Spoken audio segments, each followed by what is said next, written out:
Bon, ben aujourd'hui, je suis en expertise pour un problème de condensation au-dessus du mur mitoyen. Donc, c'est un jumelé. Puis au-dessus du mur mitoyen, durant les grands froids de janvier, les gens se sont aperçus qu'il y avait de la givre, puis que le contreplaqué ou le panneau de particules du toit était plein de givre et d'humidité. Bien sûr, j'arrive aujourd'hui, je suis en contre-expertise, donc j'arrive, puis il fait 2 degrés dehors, l'humidité est partie, mais je me dois de comprendre pourquoi on a eu autant d'épisodes d'humidité à cet endroit-là. Premièrement, j'ai fait 3 ouvertures. Bon, le mur mitoyen, qu'on connaît très bien, c'est un chevron mur avec une résistance au feu de 45 minutes avec un gyps installé. Donc, de chaque côté de chaque habitation, il se retrouve un chevron de chaque côté. Puis mécaniquement, le gyps est attaché dessus afin de prévenir la traversée de l'incendie, de retenir l'incendie pour 45 minutes.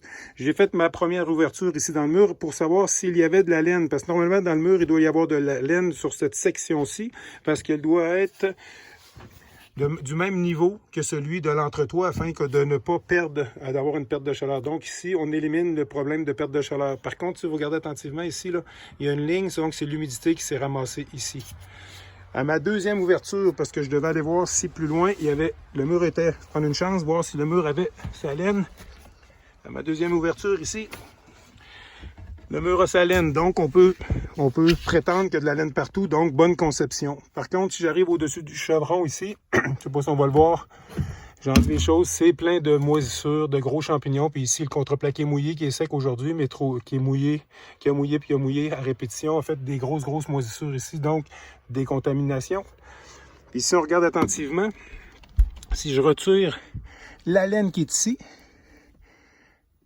elle est très légèrement humide, très légèrement, c'est très subtil. Donc, l'eau a eu le temps de sécher. Puis la cause maintenant, pourquoi?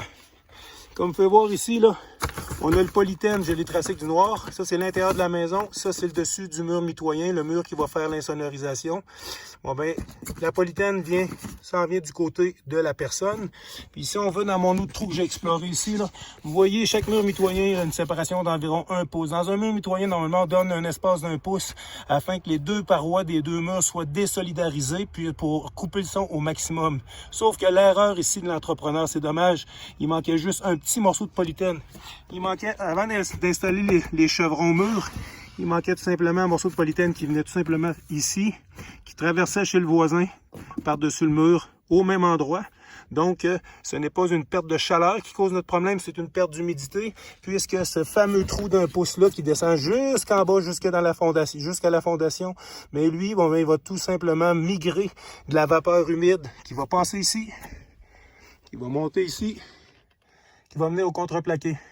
Donc, c'est dommage. Il manquait juste un petit bout de polythène, à peine de environ 30 cm, puis on n'aurait jamais eu ce problème-là. Il a été oublié. C'est très souvent oublié. Portez attention, ceux qui ont des jumelés. C'est un morceau de l'assemblage, une simplicité qui est très souvent oubliée, qui cause beaucoup de problèmes.